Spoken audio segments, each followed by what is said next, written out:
Please listen carefully. Hello, universe. Welcome to the Optimist Daily Update. I'm Summers McKay. And I'm Kristy Jansen, and we are part of the team behind the Optimist Daily, making solutions the news. We bring you reader-funded solutions news every day in order to change the tenor of news media, social media, and the direction of your day to help us all get focused on solutions. 7 days a week, we publish positive news stories written by award-winning journalists and delivered online to your inbox and through our social channels. And also, we are sharing these solutions in a commute-worthy, walk-worthy, home office-worthy podcast. Today is Wednesday, March 23rd, 2022. Happy Hump Day, Kristy. How are you today, my friend? Happy Wednesday, Summers. I can't believe it's already Wednesday. I know. It's amazing how fast the week can go. Just seems like we were in our Monday meeting. It does. I'm doing well. Good. I'm feeling the springness in the air, I have to say. Are you? Yes. I cleaned out my whole little indoor garden over the last couple days. And basically I had to take my Thai basil out of my little garden, my little arrow garden, because it was overtaking everything. So I put it in its own glass jar. It still gets to use the light. There's plenty of light there for it. But I took it out from all the other little plants because I felt like it was taking over. You're going to have to share pictures of this prolific garden. I will. I absolutely will. You really need to, because for early on listeners of this podcast, you know Kristy struggled deeply with trying to grow her cilantro. And guess what? That's what I planted. So I planted in place of the basil, which I took out. I planted 2 little pods of cilantro. Let's see if they grow. All right. So we will continue rooting for your cilantro. So you kind of had like a springtime ritual then. I like it. I did, I guess. So I will jump into my headline. My headline takes us into just absolute hippieville that I love being in. This headline reads 6 equinox rituals to welcome spring this year. This week, we observed the spring equinox, also called Ostara, and the vernal equinox, which has historically been celebrated as a time of balance, rebirth, and new possibilities. For many regions, this is a time when light and darkness of day and night even out, and we can feel that the world is rejoicing as it slowly stretches itself out of winter hibernation and emerges once again into the sun. The world has a lot of chaos, violence, and uncertainty, and it might feel a little more difficult this year to access these spring-like feelings of bright new beginnings. But at the Optimist Daily, we still want you to step into spring with some joy. Pick and choose. Don't do them all, or do them all if you want to. I'm not sure I have time to do them all, but I would love to. Ritual number 1 is create a springtime altar. Now, with the change of each season comes the chance to start anew. When people are creating springtime altars, it is a way of centering their feelings and emotions and optimism and commitment toward the season ahead. Colors can be green or gold. I often see pink also on springtime altars. And if you're a crystal collector, grab some citrine, amber, green aventurine, carnelian, or chrysoprase. Sunflowers, marigolds, daffodils. It's just a pretty list. Go on to the Optimist Daily to look at the rest of them. But food, seeds of any kind, oranges, lemons, or any spring fruit or vegetable. Coins or paper for money in abundance, and add a prayer for peace. Arrange this somewhere beautiful with a fresh bouquet of flowers, and just have it be a place that you can go and sit in front of and meditate and just take a breath. This is a reminder that the spring is here. There's another ritual on here, which is about blessing water. It involves pouring water back and forth, expressing appreciation for your life, for those who have come before you, for future possibilities, and asking for balance. So basically, you pour the water back and forth between a bowl and a pitcher 4 times, and in that process, you are cleansing and releasing and inviting. I like that one. You like that one? It puts some intentionality into your water Right. that you then, you drink it and put it into your body. And Exactly. that's neat. Yeah. You can fill the water in a bottle and sip it throughout the day, and it's a symbolic way of assimilating your blessings. Also, you could throw a crystal in the water. I know that on, many websites, there's like crystal infused water, which I kind of laugh at because I don't think that's how crystals work, but I do like the idea of it. I don't know. I don't even know how crystals work, but I do know that creating a vow or intention to yourself is one of the most powerful things to move forward. Springtime is a great time to start recognizing your own true value And do this by making a vow to yourself. You can write your vow on beautiful stationery and put it somewhere visible, like near your vision board, so you can see it every day. A few ideas for a vow. I vow to love and accept myself as I am. I vow to eat healthily and take care of my body. I vow to fill my life with love and joy. You can write a good old wish list to the universe. Write down everything that you want and desire, then burn it. And once the ashes are cool, place them in a towel or paper cup and scatter them somewhere you want things to grow. There's a couple more rituals on here, but the last one that I'll mention is spring care packages, which is basically filling them with energy bars, nuts, pieces of fruit, your favorite chocolate bar, and handwritten inspirational notes. And then make as many as you can afford and hand them out to people, strangers that you don't even know, giving them love and wishing them an abundant spring. You can also help a particular community like the homeless by considering adding practical items like a toothbrush, toothpaste, and socks into your care packages. I love the idea of heading into spring in a helpful and generous way. I like that. You're right. My little indoor garden is kind of a little spring altar. It's your little spring altar. It is. And it has tons of little flowers. The basil is going crazy. It has little flowers, and so does the mint also has been flowering. So write a vow to yourself and put it there and throw a crystal on it and call it magic, lady. Let's do it. Maybe I'll put some crystals into the water that the plants are living in and see. Yeah. Speaking of ancient rituals and ancient practices, my story kind of talks about that too, and it touches on aspects of renewal to help even mitigate carbon. My story is all about biochar.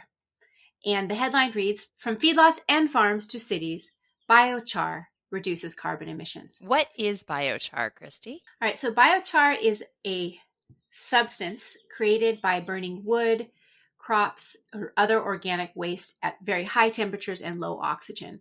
It's a process known as pyrolysis, and it creates a super stable structure that ends up locking up that carbon in those materials for hundreds or even thousands of years. It's pretty stable, but it also is like a sponge. So it can absorb water, it absorbs minerals, and you can use it to filter water potentially. And if you add it to soil, it could end up absorbing more carbon.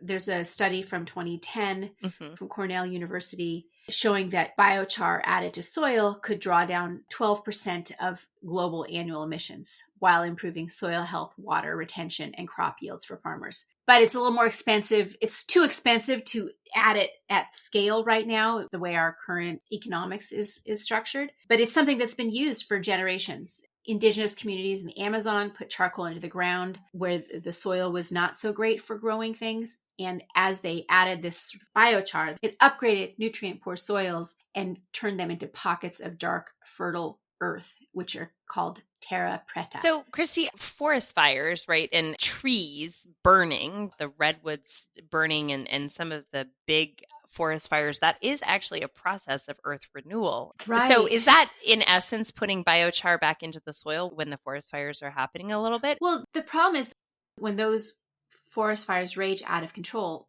part of why they're out of control is there's so much excess fuel because they haven't been allowed to burn as they normally would have.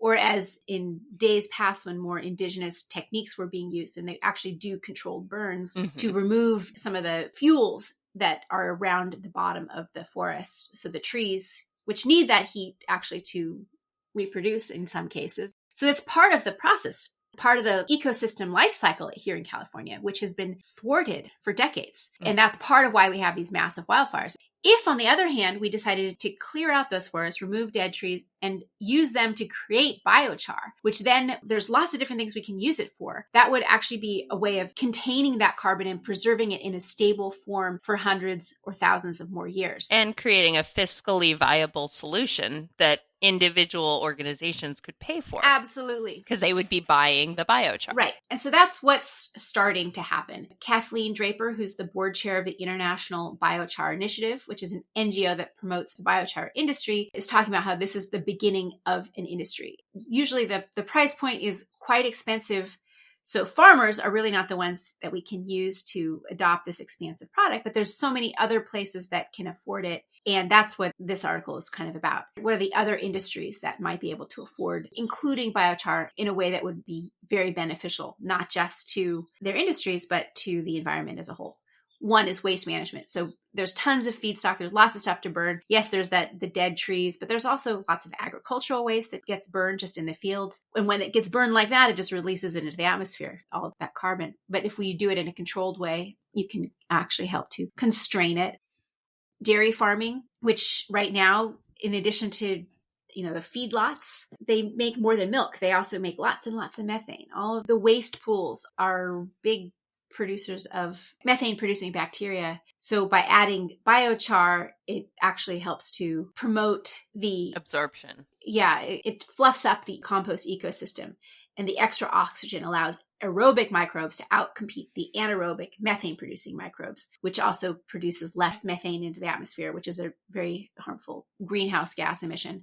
And it also puts less carbon and nitrogen into the atmosphere because it becomes stabilized into the compost itself. Another real great idea, I think, is to include biochar in urban green spaces, because cities are these sort of impervious environments where development has left most of the land covered with concrete and asphalt, and even the green spaces, the soil is so compacted that water doesn't get absorbed into it. It just adds to more water runoff and flooding.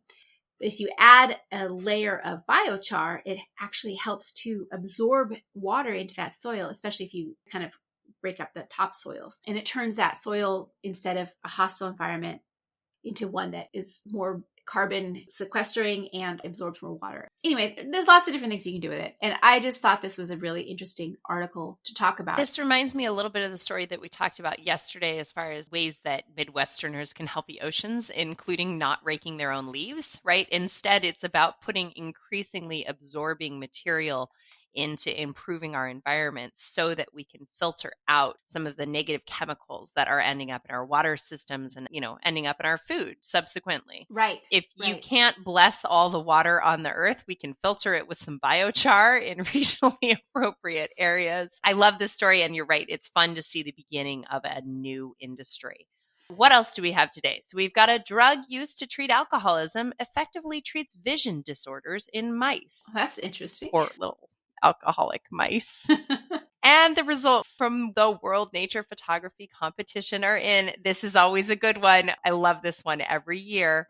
Here's why mosquitoes still bite us even when wearing repellent. Pretty sure Ariel wrote that one because she and I are very angry at mosquitoes most of the time.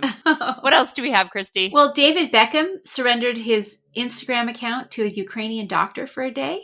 And these Lego rebels are taking a stance against the climate crisis. That and so much more on theoptimistdaily.com. Thanks everybody for listening to the Optimist Daily Update. We promise to continue to share positive solution-based stories with ideas on how you can participate in the changing world and ensure it is changed for the good. We promise to keep covering current events with accurate, legitimate sources and offering you the information we all need to chart new paths for all of us. And in your springtime intentions, intend to commit to optimism by either sharing our stories on social media or becoming an Optimist Daily emissary for as little as $5 a month. Support reader-funded independent journalism.